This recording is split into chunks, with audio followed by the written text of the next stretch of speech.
Seorang PMI perempuan berusia 30-an yang usai masa karantina pada tanggal 4 terdiagnosis setelah melakukan tes usap biaya sendiri atas permintaan majikan. JCC segera memanggil 47 PMA yang tinggal seasrama untuk diperiksa ulang dan hal ini menguak kondisi asrama PMA. Asosiasi Perburuan Internasional Taiwan mengkritik kondisi asrama PMA yang sangat memprihatinkan, di mana 50 PMA tidur bersama dengan hanya satu kamar mandi dan toilet yang tidak menerapkan protokol pandemi secara benar. 到台湾还没到雇主家前，雇主完全不知道中介公司怎么外包，除非移工跟雇主犯法，否则罚不到中介的。所以其实对于中介来讲，根本没有罚则可言。 Pakar penyakit menular Taiwan khawatir kejadian klaster asrama PMA di Singapura April lalu juga terjadi di Taiwan. Untuk itu menyarankan meningkatkan standar nilai CT positif PCR dinaikkan dari 35 menjadi 40 untuk menemukan pasien tanpa gejala dan mengurangi risiko penularan komunitas. 只要是事实的都要抓来重验，甚至要加验抗体。 Hong Liming menyatakan sebagian PMA mungkin takut melaporkan gejala karena kendala bahasa, takut kehilangan pekerjaan, dan takut dideportasi. Untuk itu menyarankan semua WNA termasuk PMA untuk dilakukan pengujian ulang setelah habis masa karantina dan jika bisa ditambahkan tes serum antibodi untuk memahami kondisi penularan sebelumnya dan menemukan sumber infeksi. Dari kamera CCTV hotel terlihat seorang PMA laki-laki membuka pintu dan ingin mengobrol dengan teman. Selain itu juga terlihat seorang PMA perempuan yang ingin menyeduh mie instan di lorong hotel. Tindakan beberapa detik ini mendatangkan denda sebesar 100.000 dolar Taiwan. Sementara jumlah karantina mandiri di Kaohsiung dalam 2 hari ini bertambah 1.200 orang. Otoritas tempat telah meningkatkan inspeksi hotel untuk pencegahan pandemi.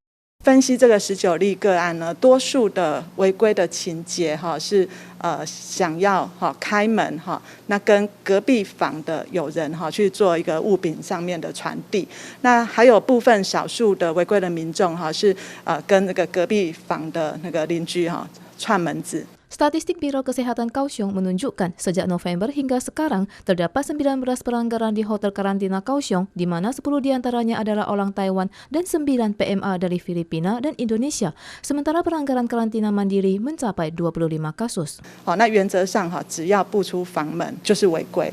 那这个部分 卫生局就会进行采访。 Biro Kesehatan Kaohsiung menyatakan bagi yang merasa tidak enak badan selama karantina dapat melapor ke saluran khusus untuk berobat. Jika diketahui meninggalkan tempat karantina seenaknya akan dikenakan denda sebesar 100.000 hingga 1 juta dolar Taiwan sesuai hukum.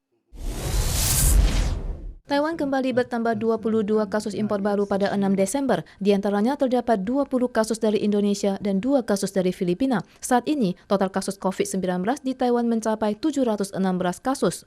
CCC melakukan perluasan tes usap terhadap PMI di karantina terpadu. 17 dari 642 orang dinyatakan positif yang kesemuanya memasuki Taiwan antara 28 November hingga 3 Desember. Hanya 2 orang mengalami hidung tersumbat, diare, dan muntah. 15 orang lainnya tidak bergejala. Masih ada 5 orang yang tidak dalam pemeriksaan kali ini.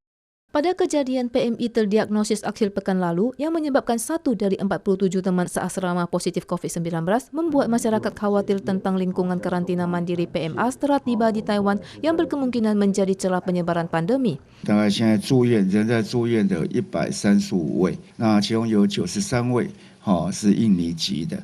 Saat ini masih terdapat lebih 1.000 PMA yang berada di bangsal karantina terpadu dan telah dinyatakan negatif. Mereka akan diperiksa ulang sebelum meninggalkan bangsal karantina.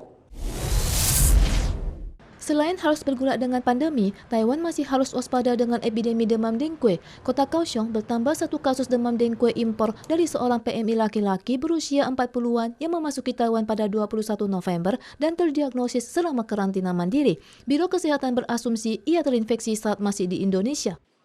Penutupan perbatasan karena pandemi juga membuat jumlah demam dengue impor menurun drastis. Hingga saat ini, terdapat 72 kasus domestik yang 49 di kota New Taipei dan 23 di Taoyuan. Kasus impor juga berkurang dari tahun lalu, 540 kasus menjadi 63 kasus yang 10 diantaranya ditemukan di Kaohsiung yang terutama berasal dari Indonesia, Filipina, dan Vietnam.